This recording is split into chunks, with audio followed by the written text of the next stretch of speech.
Good afternoon. Welcome to the Segue reading series. We're going to start in about 5 minutes, but in the interim, I'd like to point out that we have tons of great books here from both authors today. Although Antoinette's book is not for sale, you can look at it. And in a moment of shameless self-promotion, my selected works are also for sale. So take a look at the books and we'll start in about 5 minutes.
We're just like other people.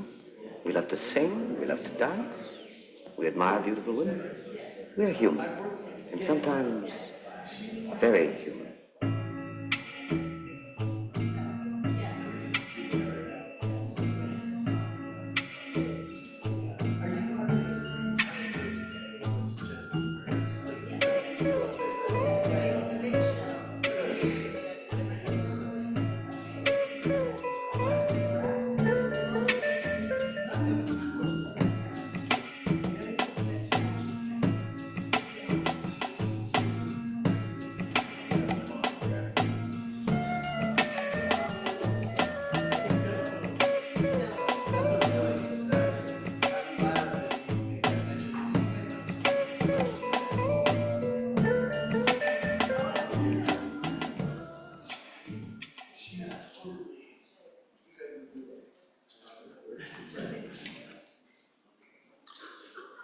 Good afternoon and welcome again to the Segue reading series, to all of you in the hall and those of you out on Zoom.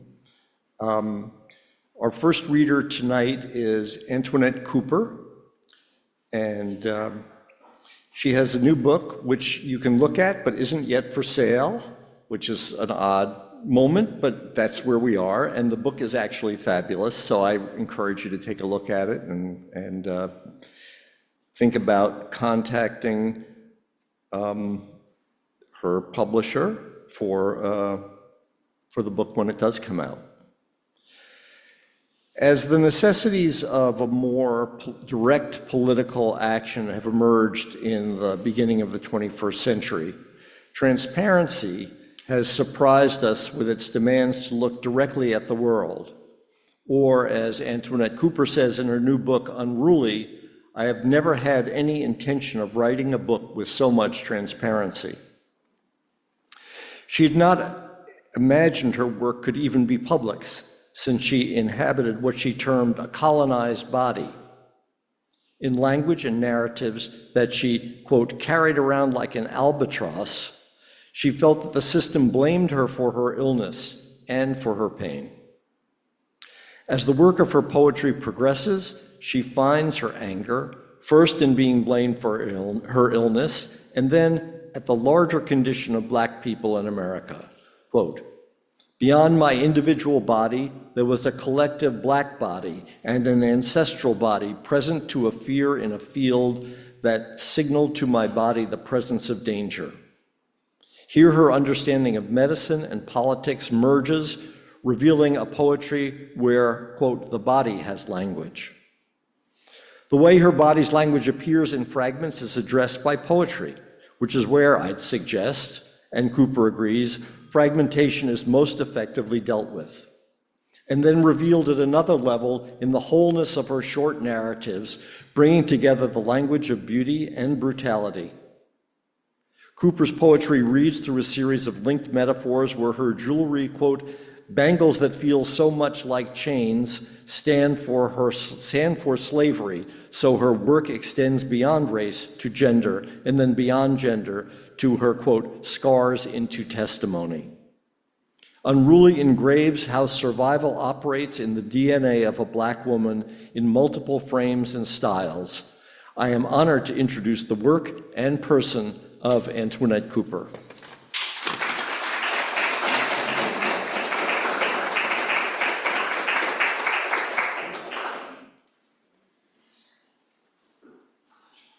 Greetings, everyone.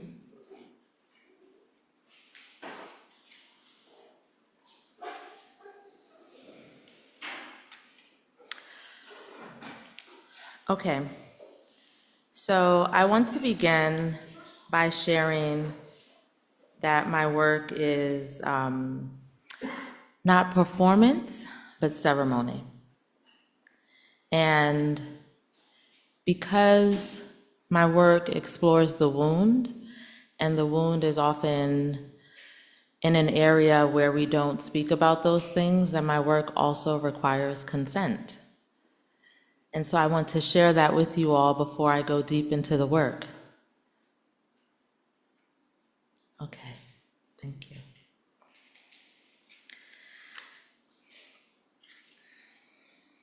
I'll start with a short poem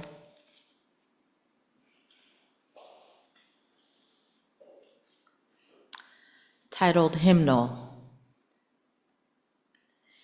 If God's eye is on the New York City pigeon, singing on my fire escape at 5 o'clock in the morning after I am released from the hospital, then I know that he watches over me, or the pieces of me held together by prayer and staples. So my work comes out of an illness experience, and when I got out of the hospital, there was a white pigeon that would come to my window every morning. And I appreciated that, one, because you don't really see a lot of white pigeons in New York City, so that pigeon came to me. But I saw it as this reassurance, and also playing with eye on the sparrow, but because I was in New York, it was this eye on the pigeon. And then the next poem is Ode to My Lips. In the dead of winter, I spoke a word that did not want to be heard, and my lip was busted open because my mouth needed to be closed, and the red of my blood melted through all that was pure. And then I learned how to suck in my lips, and I would look like a white girl who was protected by this world.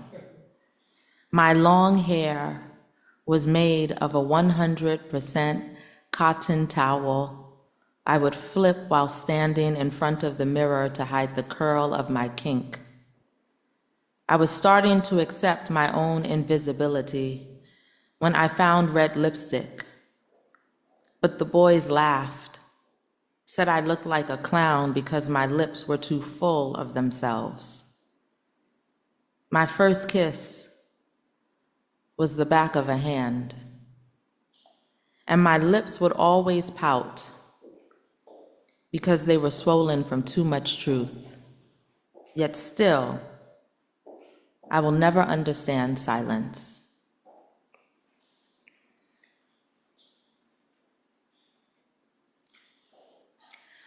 So, because I have this unruly collection with all of these confrontations with truth, then I also have, like, throughout the collection, these odes, because it needed, these sprinkles throughout. And that's why James even spoke about the beauty and the brutality, that if you have just enough beauty in a piece, I feel that it encourages people to continue to witness, because there are wounds that we continually turn away from. Also throughout the collection, there are several poems that are epistolary poems, so written as letters. There are several with the same titles, Dear Gynecologist. And so I have a TEDx talk where I speak about my illness experience and growing this massive tumor and surgery, and what it's like to occupy this body and have the medical industrial complex not pay attention to you, even as you're hurting. And so while going through my illness experience, when the doctors would put their foot in their mouth, then I'd be like, I'm gonna write a poem about that. So that gave me a way of really processing my experience and giving me something to do with the words that I was hearing, or giving me something to do with the feelings that so often has one feel powerless. And so this Dear Gynecologist poem is one of the Dear Gynecologist poems. There were so many times I prepared for death, like when my waters broke with a force that pushed past the bows of my staples. First, I leaked, then ran to the bathroom to take a piss and found instead I was breaking open. I stood there, half naked, panties around my ankles. I was a flood of mysterious waters and tears. Drowning is never convenient. And the woman I call my grandmother, born in Alabama, tried to save me from my own tides. I ebb and flow and flow and flow and flow. She called me by my childhood name. Child, why don't you move? I was immobilized. Child, move. I was being emptied out. Child, what should I do? And I stood there, crying in this torrential body of mine, broken, open. And I wondered why you never told me how to prepare for the hurricanes. She put newspapers on the floor between my legs, spread eagle. I had no more modesty in me as I soiled her floors with my insides. I could not be contained by the bikini-cut incision with the staples that understood. I release all things that no longer serve me. All I could do was stare down between my legs. I was everywhere and nowhere. And I noticed the neighborhood Seatown supermarket is having a sale on cantaloupes. I have had my own orchard cut out of me. I have had enough with fruits.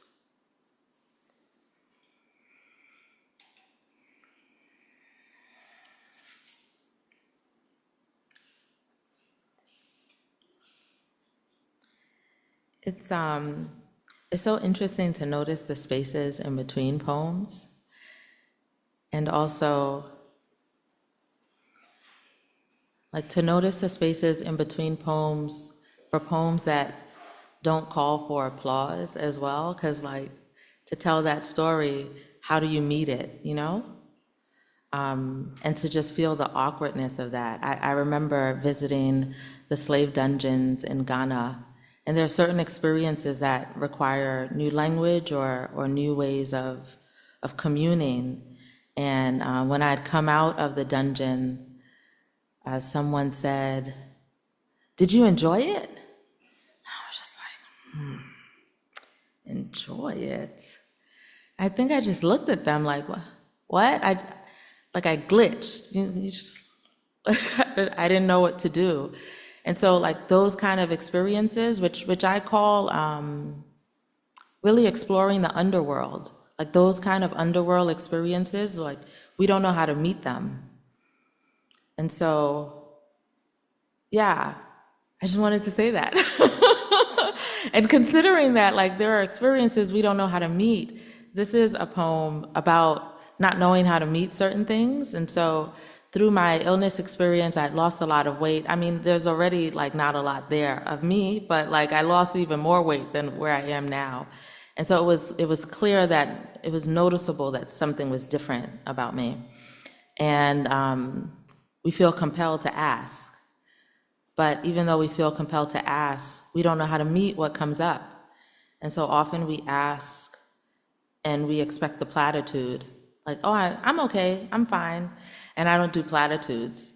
And so the question came to me and I responded. And it was so interesting how people couldn't be with the response. And so I was just like, I'm gonna write a poem about that. There was once someone did an interview of me of like, she talks about trauma and yet she like laughs so easily. So yes, balance. And this poem is titled, Your Witness Has No Eyes. And so there's a cadence that shifts. I had a chance to greet death, sit down and commune with her. Was not as gentle as I thought she'd be, was invasive. At the market today, there was an amazing sale, like the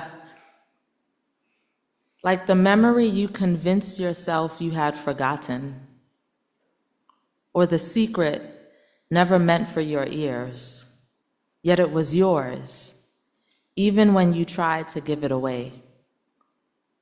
She knew my secrets, called me by my name, a slow drawl. Can you believe winter is coming so soon? In slow drawls? The slow drawl of an encroaching fog, becoming invisible to everyone but myself.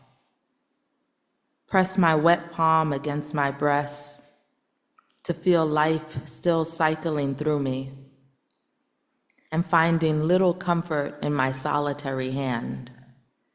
The best part was when he saved her and took her by the hand. I remember the iridescence and being frightened by my solitary view.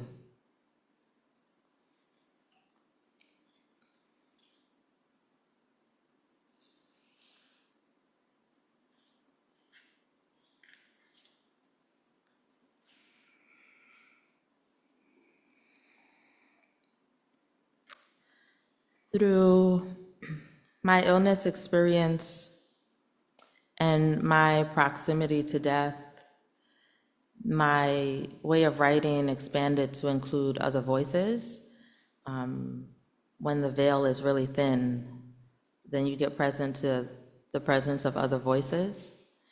And so that experience also helped me to really have compassion for my own bodily experience. Like what was happening to my body had happened to bodies like mine for centuries.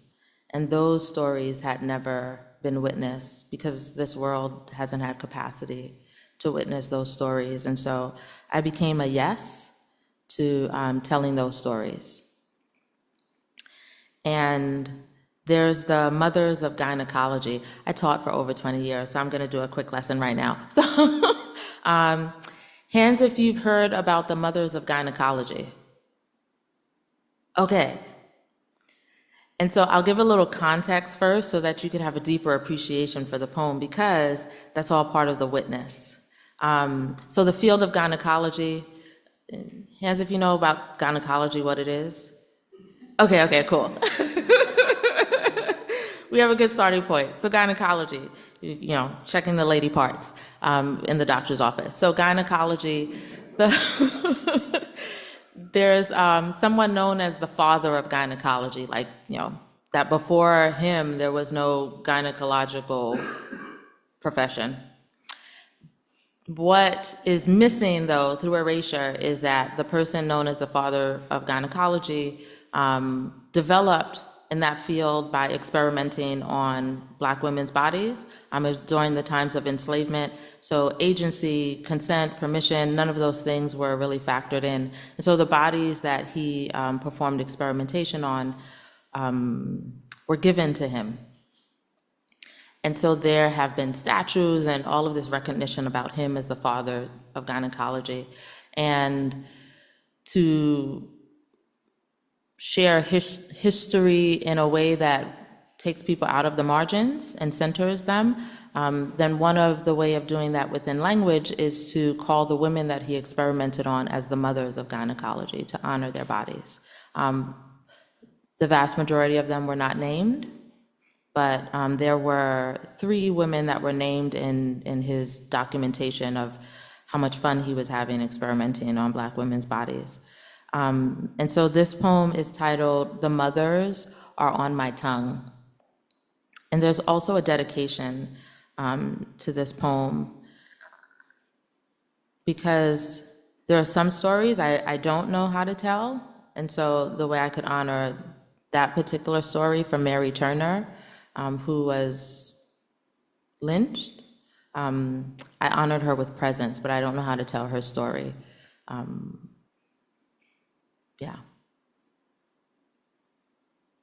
Yeah. The mothers are on my tongue. For Mary Turner and her unborn child, lynched in Lowndes County, Georgia, 1918. It is said that they clamored to be seen by the butcher. When promises are spoken that are as sweet as mist in a world of fire and brimstone, then fungible bodies move without consent in the direction of he who has the most to gain from their possession. It is said those were the times, that the end justifies the means, because grace is always given to them who are permitted their humanity. They never wanted to be the mothers of gynecology, never coveted the brutality or how this world will flourish from their pain, or for their names to be buried in our amnesia. They only wanted to mother themselves into being without lashes and plantations, without vaginal tears and breeding. There was never a time to be vulnerable. The mothers want to be known as the mothers of soft things and beauty.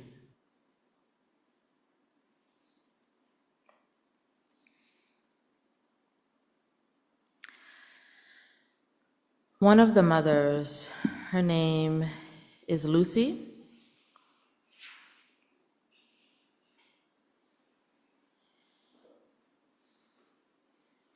And so I'll read this piece about Lucy. I had to give myself permission to put meat on their bones and to tell stories that I could only feel and do so with reverence. I feel like Hollywood, tries to put trauma as entertainment and doesn't know how to hold it with reverence. And it's also something that you shouldn't just cast out, because then people feel quite burdened by it. And so how to be in relationship with these stories, I think, is really what makes the difference. And I also think about Black women and how sometimes we can be the most violent towards one another. Maybe other non-Black people may not recognize that, because we do a lot to make sure other people don't see it. But we can be the most violent towards one another, and it's complicated.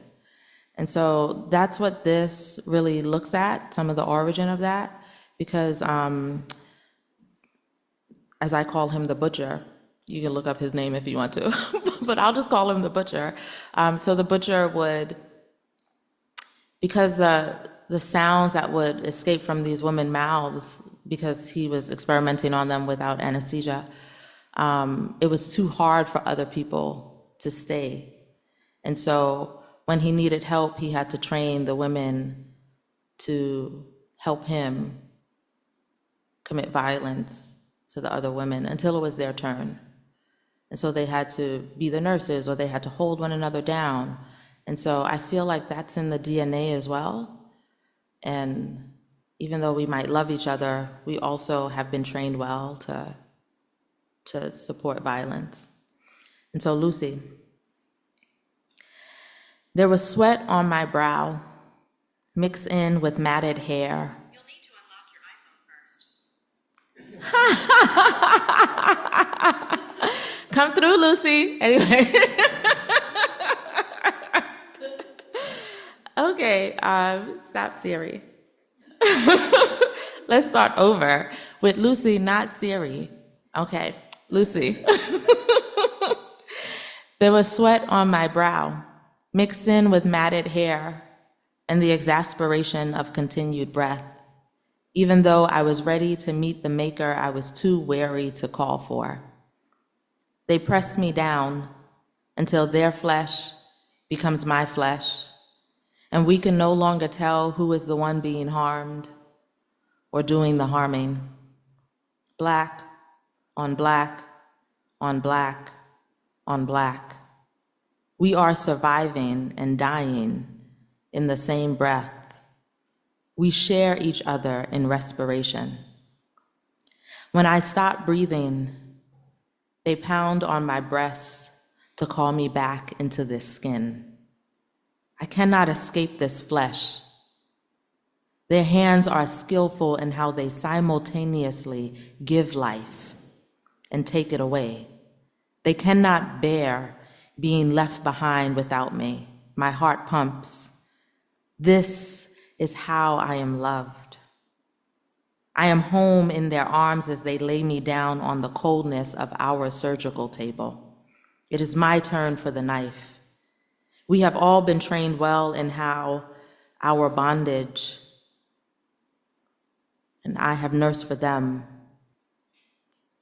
Today they will nurse for me. they will lie to me. You will not feel a thing. Their screams are just as deafening as my own. Unfasten your legs, he commands. And when they will not part, the women with condolences on their tongues open me up to be bruised in the name of healing. I do not know how to thank them. We are the Dead Seas. We gather our woundedness. We witness the suffering of one another. We are each other's cage and comfort. We are forgetting how we wanted to flee, yet our bodies keep score of the pain until the night. When no one is watching us and I am a crumpled mass of gauze and stitches encrusted over eyes, the women return to me. This time, without violence, they embrace me. We weep and give repentance for the sins of our powerlessness. We wipe away what is left of our waters, even as we grow afraid of one another with each day. Our nurture is becoming endangered. We hold each other because there is no one else that will hold us. Black on black on black on black. Our seas mix with the salt of our sisters until it runs into each of our inflamed wounds. This too is tenderness.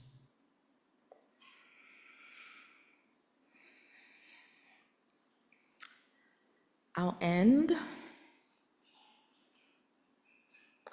with, it's my time to end, right? Okay, I'll end with a short poem. And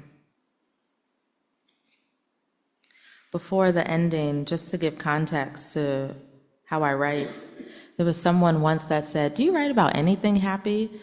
So after I gave him the middle finger, you know, it's so rare that there are people in the world where there are not spaces where they cannot enter. Like, I can walk through light and I could also walk through shadow, and my back continues to be straight. So that's this work. It's not about melancholy. It's about, this is life. And if we can't be with shadow, then we exert so much energy in suppressing it. And so I'm a fully integrated being. And it took my illness to be like, choose this or go to the earth early. And so this poem, very short poem, is titled Ode to My Neck. Oh, to have a neck that is condemned for holding my nose so high in the air that for the first time I know what it is to breathe.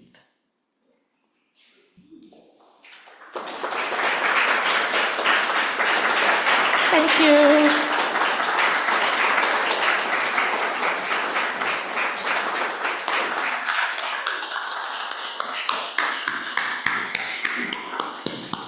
Thank you, Antoinette. That was scary. Let's take a 5-minute break, during which time I invite you to peruse the books on the table, relieve yourselves in the various restrooms, and come back soon to hear Edwin Torres.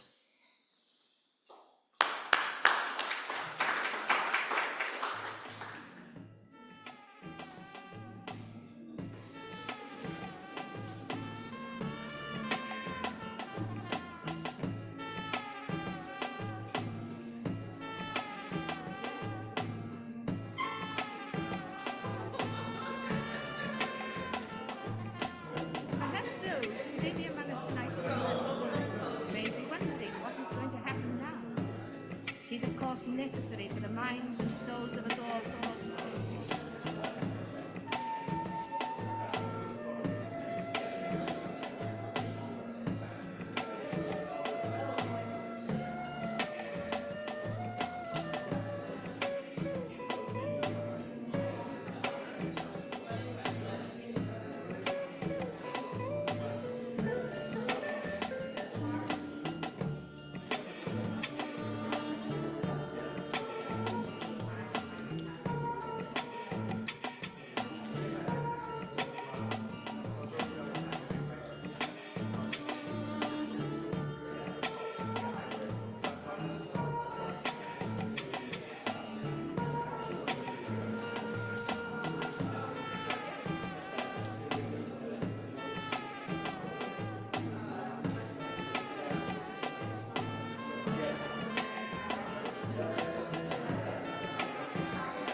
Okay, if everybody can start wandering back to your seats, we will get started again. I'm Lonely Christopher. Welcome to the second half of the Segue reading series at Artist Space. As always, thanks to Artist Space, Jay Sanders and company who let us host this reading series here. And thanks to our staffers who are here, Madeline, Cecilia, Daniel, Ryan, Austin, and Jake in the front. I'm just going to get into it. Everything is for Edwin. Explode the alphabet. A spoken species, enter the sun laughing. Galloping enjoyment, shape of the page as canvas or field. Exploring the language of design, earth lamps glow. Alice Notley asks of Edwin, what mind does? Thinking. Outside the lines, inside the poem, each is a pieces, to be understanding or standing under everywhere. He gives more than he takes. He turns the page, all or any less, excursive as if statistic, straying shutters, a policy of natural disasters in the marketplace, an eloquent elegy, excavating Edwin, truthfully Torres, entropy evaporates, the stop and start of stuttering style, enter the picture, as in step in a passion, echoes a mountain outside the mountain, enter grand spaces, beating the crap out of the zeitgeist, occupy the statement, from the inspirational edges, extension through delivery, cured by vocabulary, effort of intent, explain yourself inside yourself, into the enter, the runner, the rebel, elemental slayer, sometimes I feel, sometimes I mind, sometimes I feel like I'm losing my mind.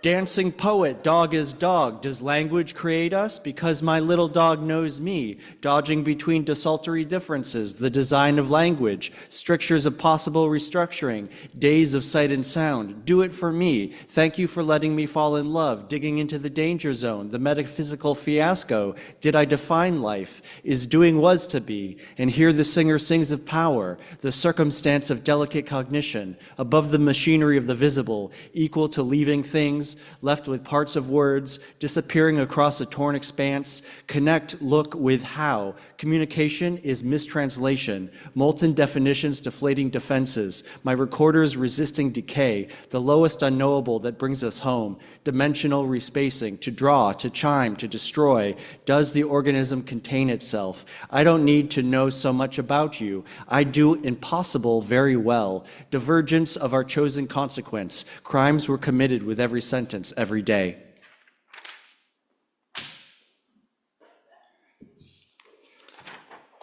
Written hybridity. This word and this word are no these words. The wonder of another breath, the water wrapping me in witness, a willingness to define end, and who cares beside me, and that's the point. Whatever remains of this letter, the boy became the moon and the moon became the boy. Will you read with me? What, the what, where, why, how much, what the cost, what the world of the word. Whoop! Where I thread my needle with sight and sound, worn the rubbers, worn the rampage, and carve the course, while they painted what they pointed. Without subject, material becomes present, becoming seemly scenes, raging verse, and wow did I raise the value, all the parts fit, an open window, attacked by form and feral waves, with one hand impact, with one hand sound, whole entirety, white man delusion hung upon solution, standing on formality, meaning full. Workers' rights are full of holes. I devour the dearth of honest souls, wisdom not unlike energy. Who would see it, hearing the word alive, the one who takes you where the others won't, a reminder of what returns, joining the waking world, what curves on the way to touch, when proportion is introduced to combustion, wishing the wandering wounded would rest wrung worldlessness. The future looks like you, a poetics that reads you right back. What it is I think I want. And when they all sang, it sounded like this.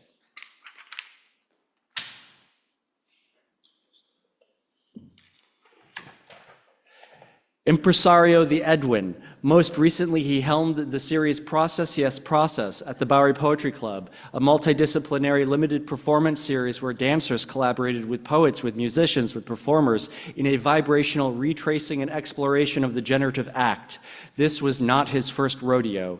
Infinities begin and end in intersections, invisible to what scatters, intact horizon, horizontal infrastructure, incomplete Dear John letter. I say, I soy the last to see that. It is the time, inside the place, colloquial inversion, inventor of the printing press, an intermission of a man, the light of telling, illuminate illusionism, invent the instrument to loose the spirit. I feel too fast, in the unknown, I had you in mind, islands of contact. There is much to discuss if I can stop talking, isolate power, as if seeing were said in place of self, under the voiced, impressions of Torres, interior gallery basement.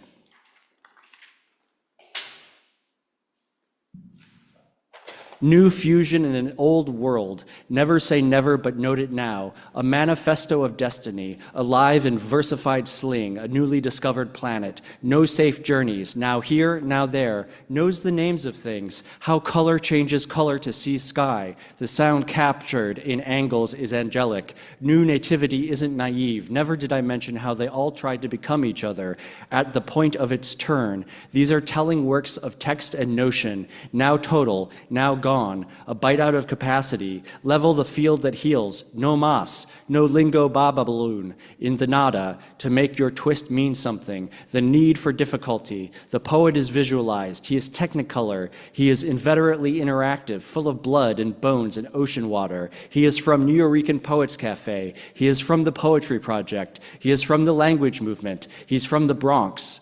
Uncategorizable cataclysm, learning with the lid off. This has been Edwin in his own words out of order. Now let us hear him. Our Edwin, author of 3 Roof books and many others. The All-Union Day of the Shock Worker, Yes Thing, No Thing, and Quinundrum, I Will Be Your Many-Angled Thing. The King is a thing of nothing. Many-angled Edwin, among the greatest known disruptors. The Reason in the Room. Now hear this because here he is.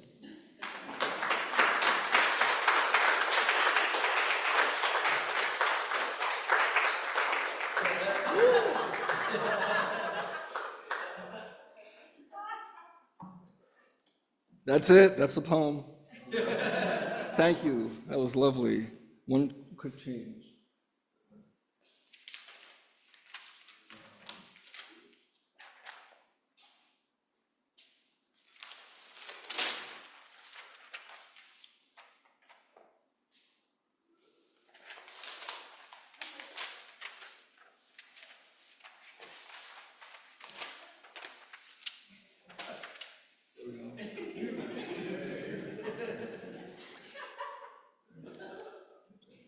Thank you, Antoinette, and thank you, James. How many years has it been? I'm so thankful to have our relationship continue. 47 years that we've known each other?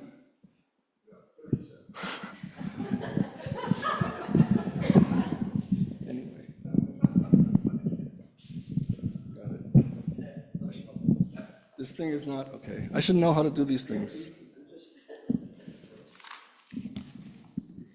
Okay, thank you.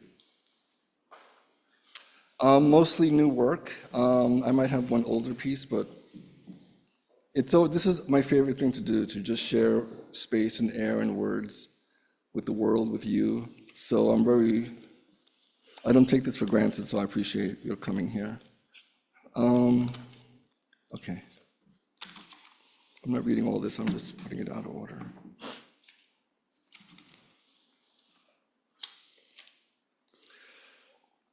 A poety question about a painty artist, a shapy canvas artist, a painty shape on a bluey morning, a sort of morning, a day where more days are red, more red than shape, or blue as the other day was, after the red, a poety red that makes it blue, the meaning of blue on a red day, a reed day, a saying of a color by spelling it different, a painty sort of different, the kind that takes away a feeling and replaces a painty sort with a poety sort.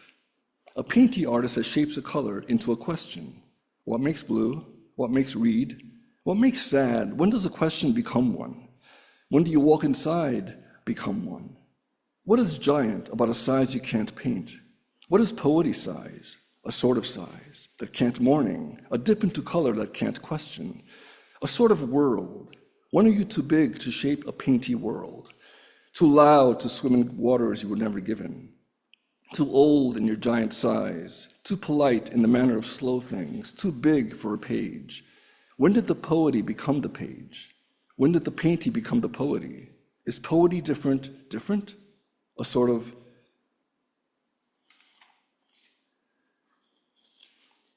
invocation in semblance of being. What if I were to suddenly alive for no one? Surprising definition with instinct, my oldest friend. Too many walls to return to, too many sudden walls. Roaming isolation disappears on cue. So much passage for one being, so much adolescence in one lifetime. Who was receiving all those messages but me, growing new ear canals? To alive is always, to affect scattershot. I swear to have seen what once derailed me. I swear to lives worn through. I crossed retelling, rewired in the evolution of new limbs to recalibrate my survival of the poem, of the porous in times of calamity. Life is a time of calamity, the instant caught by its own swipe. Fingers swipe neural, the landing of phenomena as derailment, the room outside this window to familiarize displacement. Who is moving through but through? Who is receiving but receiving? Who is not there but everyone? Dare the world its flaw, room by room. I swear to have seen what once amazed me. I swear to a man worn through. Dare the bird its beak. I cross the untellable to find one connection, just one outside these walls. Dare the cross its pulse. My heart's pulse invades my sleep. My pencil in my hand. Too loose to know who was it all this time I was talking to, but all myselves. In all these forms, who were all those receptors of words, suddenly alive but me, looking for connection to me? Those careful arrangements of dissent. Who were they drawn for, spilled here in the letting go of immediacy, my cycles of immediacy, my relevant chambers of inconsistency? Dare body to get up, to leave, to get back. Dare the get back to tell you something. Who gets something from the get back? The air against the mattress, the vent over the stove, the heat whose touch escapes. Get up, leave these walls, move to something familiar, to not familiar the something.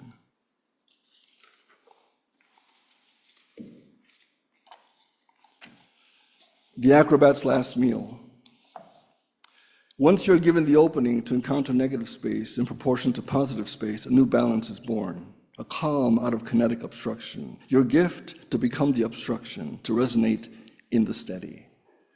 When proportion is introduced to combustion, the fracture ignites, so that change is born out of proportion. The process of proportion and sizing it out is the investment that time brings to you, to the work. You are the work you interfere with, the inherited cycle past the moment of its creation. You are designed interference, beyond the continuum you design, the moment continuously at moment with itself. Forced into your livingness by your exact not steadiness, molecular insurgents arriving among the ravenous stability who threaten change with immobility. If I don't move, is my move, no one moves. Where does proportion allow breath? There's removal among the language seekers, among the colloquial inventing recipes for stagnant breath, at war with their mobile brethren. I am gored by the headline masquerading as finished, a deification of balance by demons of instability, approaching consumption without a flinch. The self-carnivore is the master of swallowing. Mad dementia in Little Italy. 8 New Yorican abuelitas walk into an Italian restaurant. Grandmama Nona, its name. 8 Chinese grandmothers and 1 Italian man walk to their table, the table that seats them. 8 beast feeders walk into an Italian grandmother, Grandmama Man. 8 Chinese breast walkers walk into a marble bust, wearing ivory capuchin fatigues. Please, sir, for today, the special. 8 bull walkers storm a village, running with stationary policemen. Pamplona's money shot to choke on voyeurs thrown into the lion's mouth. 8 tourists in a coal mine, 8 social contortionists ripped out of algorithm's trifecta, 8 cautionary vibrators set on stun, 8 facial distortionists, 8 Algerian constructionists ready for silent protest in togas of old world morality walk into an Italian tourist trap. Little is not a country but a neighborhood disguised as a nation in a size to soften the blows of ethnic cleansing. 8 mountain goats walk into an Italian restaurant. Grandmama, mama, mama, mama, mama, mama, mama. How is, please, sir, everything? Terrific, thank you. Buongiorno! Master waiter praises descent on his enemies while returning to the kitchen, glancing at the cloven despair of dark alley day jobs. 8 godless pharaohs commit afternoon faux pas for a Chinese bookie, the continent rubricked in a game of lunch specials for demagogues and gangster chefs. The culture wars were never this close on my 3rd grade map in the Bronx. 1 town over from China, 8 St. Gennaros walk into a street fair. No, mama, mama, mama, mama, mama. 8 Italian grandmothers will steam your shirt, all subtlety and dashiki entendre left intact. 8 freshly unwrapped Italian implants walk into a Chinese business meeting, ready for slaughter, lasagna bolognese and Peking duck on 1 plate. 8 mouth feeders will get the check if you spread your dime in a downtown dive that knows your name.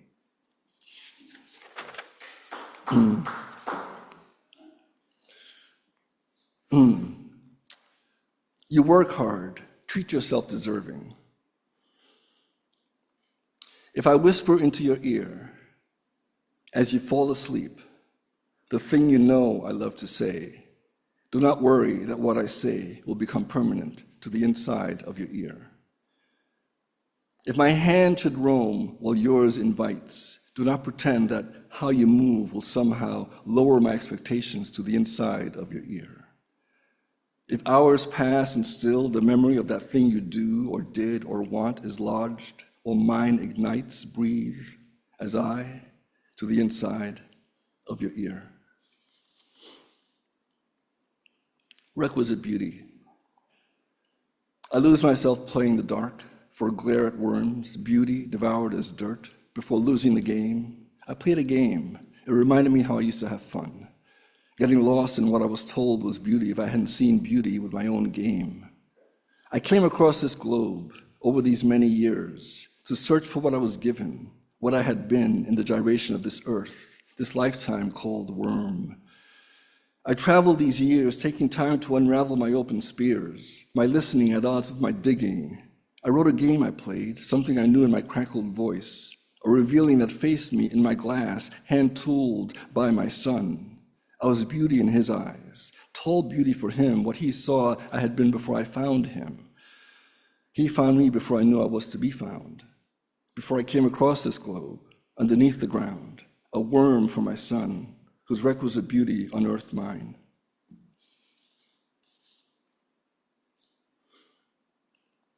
Bomazum, to emerge as thaw. Division looks at language as visibility, especially that letter D, such a break in the phoneme. Should I discuss how text becomes liquid to capture the current surface operation? But this is not the spring thaw to emerge from. How far underground to stay? The noise up there will blanket to avoid the sound of the emerging spring thaw, calibrates preconceived beginnings as old ones, already separated. These words, territories under the visible. These notes are noise to emerge from. Under the soil, under the visible, how the extreme noise of change keeps its heat. I should here venture into emerge, how that R looks back at M-E, to form mouth words that might become something one day. Emerge from something to know you can, to know that one day you can return to an earlier self. Emerge out of an earlier thaw, you know you can, and in your new mouth word, to whittle doing out of done. The docile cocoon does not replicate or witness the world to engage in it. I'm locked into what engagement does, thrown into what counts as doing. What counts as an engaged being, someone allowing not just the world in, but out. To unemerge is to unthaw.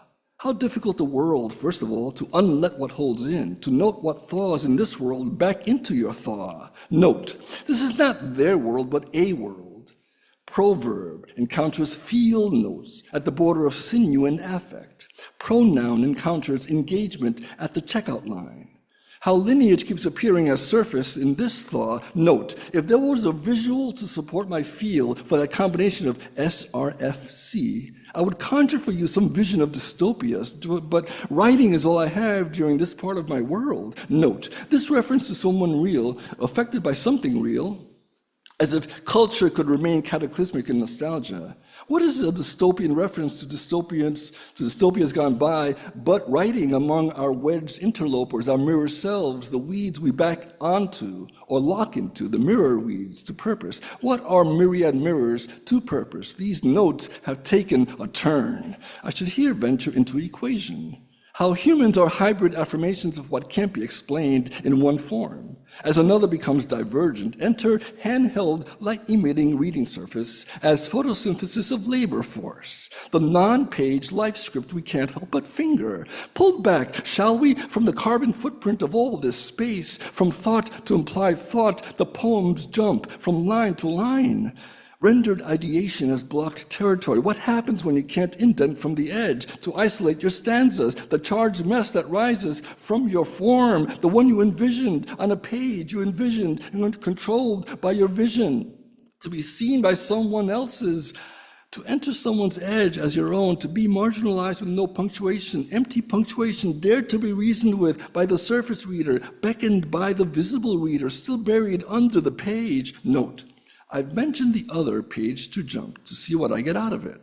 If sentences were to me how I traveled, I would have arrived by now, into my turn, imposing my clever jump between riff and raff as mirror words. Note, in the middle of all that noise, what is effort trying so hard to do for? In the middle of itself, pro-word, to own your word by becoming your word, to record, present, establish a mirror for larger reflection, a pro-self, to rise in a myriad world, a solar breath engaged, to be tumbled by consonants.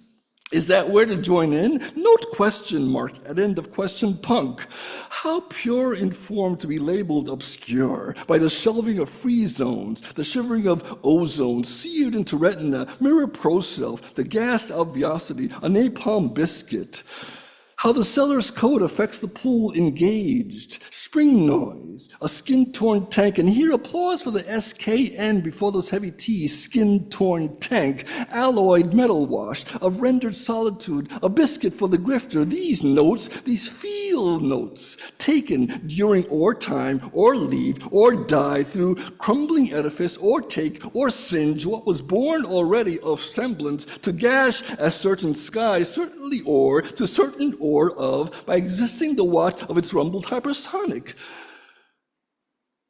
And he heard pointing and trying and saving and all manner of newly centered thaw. And he left, and he came back out of his awakening to address the writer's point, to bring in the readers. What is the melt of things to do, of what to say, of how to stand? Spine's indifference, posture's lifeline. What is the melt of doing, left of or, to do, of how, to incinerate an ice age by the extreme noise of spring, among the ruins of an unlikely hero, the current operandi to be unlikely by being, to allow unfreezing. Feel with me, as my notes mirror their host, how weeds engorge mirror selves to become the unlikely hero. By wearing camo to the Zoom, there was a pointing and a trying and a gifting towards lingo ambivalence, towards terrain meddled by direct hit, how scatter scrawl, rigor's genesis, softly gotten by end of seekers. To share my process will further my process, or will I keep evading my emergent self out of some inner vocabulary? Bomazom, I can refer to the bomazom and keep quiet, safe in my hut, on this side of Galapagos, my morning grift. What am I on, from, or of? Was this about the written savior as dilapidation, as chromic integer, the word as weed, for the lived, my melt, for beginnings unplanned, yet all I have. How far underground these notes emerged from the thaw of similar heat.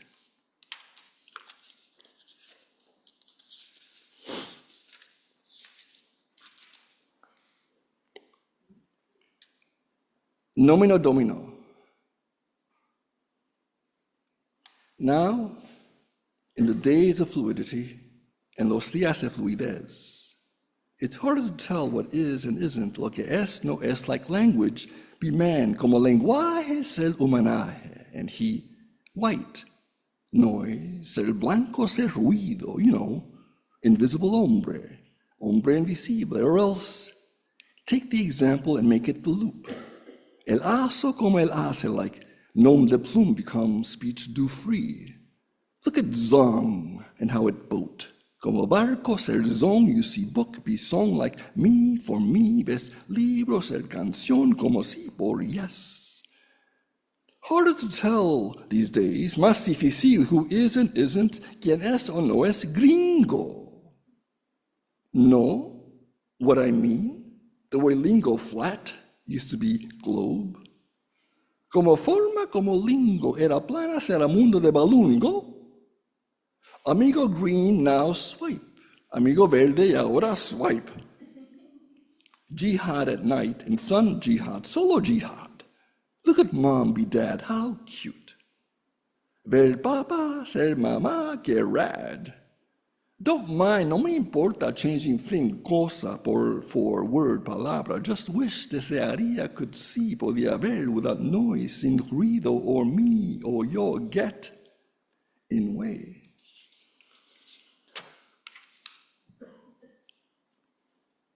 Dial a poem on the occasion of John Giorno. John Giorno would say the poet's name before and after the poem's recording on the phone. Hearing his ohm, his private ohm, in the saying of our name, the sun in his voice, our name as both entry and coda, the poet's catalyst of making, our molding for creation, the voices we stand on before as after, the glancing of our stellar reconstruction, the assembly of our gratitude, John, rising to the visit he'd been given, to the poem he's received, back when phones had dials, when poems had John. Our phone dialed tone dials poem in my hand. The phone dialed tone dials poem in my hand. Hearing our saying of our poem in my hand, saying to my hearing before and after tone. Dial poem dials tone in my hand, John's tone in my hand, John's vone, the hearing of your vone, your John vone into poem, how poem was hearing but names from John were sundial. John knows sundial, sun dials John poem. Here's John's vone, vone dials John, sun dials ohm. John's own psalm, what psalm does to poem, to the saying of our poem, to the giving of our poem. Beautiful day to the giving of your dial, to the honor of the giving of our dial, to the horror and the honor of the writing of our sundial, writes John. Sun writes John, dear John. Sun here, dial poem, sun gone. John dials, sun poem. Here, son, John gone. Before and after dial, before and after sun, before and after poem. To poet is to after as before. To poem is to after as before. And 2 pieces left.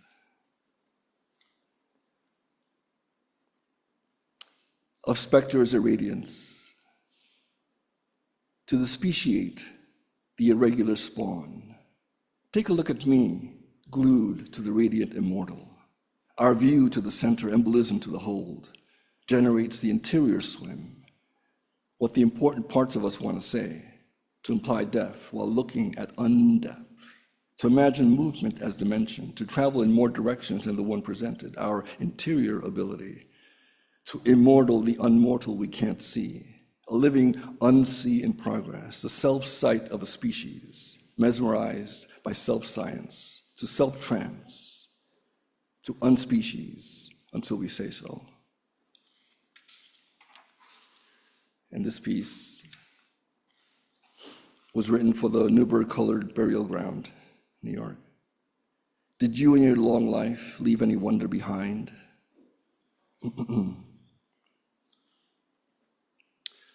I was 21 and 2 children and 9 years. I was 80 and 22 married years and poverty. I was 27, 1 child, aged and lived 10 years my senior. I was a bad intemperate and very bad and lived in reputation. I was 28 and 18 and deserted and sworn and relieved and taken. I was 10, 4, 7 and deserted. I was a child of a brown age dependent for 2 years of the above facts. I was 36 and married and 3 childs, and 15 and 8 lived with a husband. I was employed and 24 and the youngest sick. I was cold shovel and drift a hack. 24 and a wife and pleurisy in the head, and 1 child assisted by 1 town. I was 1 mile beyond hope, no years, no cause. I was want of a morning. I was man to no owner, no purchase, no freedom. I was 104 yet living all kinds of 77 on 2 tons of coal. I was soot by the ferry gone wishes of mortals. 11 daughters supporting, I was living in what I was unable to visit. I was no means assisted near suckle and wand. I was married at 7, unable to 5. I was 4 years of applications, left home for another. I was single in 60, my mother, her mother. I was 16 years married and 2 with no lives. I was sick for 3 weeks, I was sworn and relieved. Intemperate and tamed, not able to luster, to shine, I was made to be dyed by a winter. I was father to nothing, support for no cause. I was seamed to the sick for 1 year at 18, aged 5 and 9 and 31 palsies. I was color and visit and 50 removed. I was color as long as I could. I was foot frozen switch kept from labor intemperate. Rheumatic in service about 20, about 6. I was all about cold and I was all about trees. I was 2 at my most about other. I was sworn and relieved, I was sworn, I was single and aged in vagrant povera. I was born married previously, born present consumption, 32, about 10, took 7, the elder 21, aged son. The other emaciated, very always and poor. I was 23 and 2 and oldest and sick. I was sick, I was sick, I was sick, I was sick. I was 20 at 19, a girl of no habit, a habit to own, of her residence, her reason, her rigor, her roam. I was youngest, a father deserted by age. I was younger, a family not able to question. In the town of Montgomery, in the town of Parameter, in the town of Volition, a seafaring man. I was 20, yet 40, yet 60, yet some sort of fever, yet married at 19, not able to bed. Improvidence delivered a child on its visit, a married arrangement of slaughter and home. I was 5 without burden, of 4 meant to 3. I assisted a season receded by sin. I was married by 70 and 16 and 1, and of years I was lesser than, child of no soul. Made to apply as a lesser than, I was want of a man made of treasures and temperate. I was previous and former and able and firm. I was taken and little a widower's urn. A seller's resistance, a house on a lot. I was wife and 2 children and paid for some medicine last week by the river. 28 at 21, I was 4 and then 9, of 2 years and of 6, 40 years and no children. I was living 3 months and toes frozen sage. I was 55 years, 22 and a barber, unable to labor, uncolored by daughter. I was single previously 2, worked, visited 16 and found intemperate. I was 31 towns of a grandchild's demistress. I was near the creek, open to poverty's drink. I was simple and labor and 12, 17, 27 and 20th. I was born of supplies. I was poor of remember. I was bastard to 2, now pregnant by 1. Of not sworn was a slave man dead to the years. For 1 year my last, I was 1 year alive. About 6 in my pocket for a winter's relent. By a chargeable garret I served what I sent. I was wife of a cook at the village hall bake. I was wife with the look of a villager's hate. I was 20, consumption was salvage intemperate. A widower stroke, her summer son vagrant. Of 18 months leg of not child, 45 was a mortgage called Mr. paid interest on bond.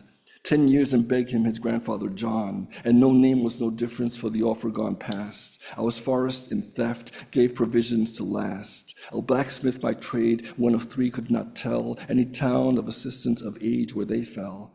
68, 19, 21, on the plains at 14, I was sworn of a sister gone lame. To the amount of her husband, both tender and 6, not a cent owned and left him a lot, bought twice, about 12 on the pike. I was application and rumor. I was 47, I was 45, I was 47, I was 45, I was sick, I should think, so deranged no account, lately died and given no previous I was. Before I was gone, I was good, I was bloom, I was stone, I was blood, I was gone, I was gone. I was law on page 129 at the bottom. I was many years turned by the labor I sought. I was no means of country, I was color and caught. I was long time deserted, some 3 weeks employed. I was wood for the barber, I was born of resistance. I was drowned this morning, interred by a man. I was found of resistance, interred by a land.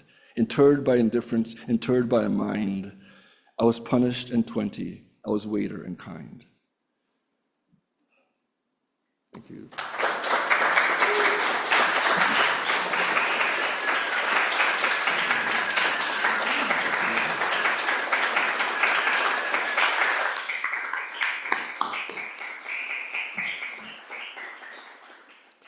Thank you, Edwin.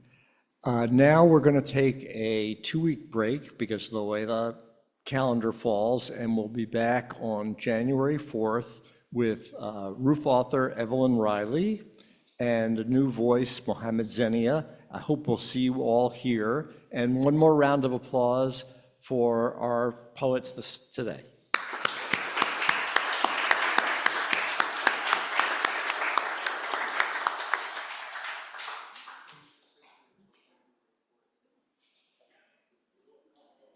Yes, you can all sit here till January 4th.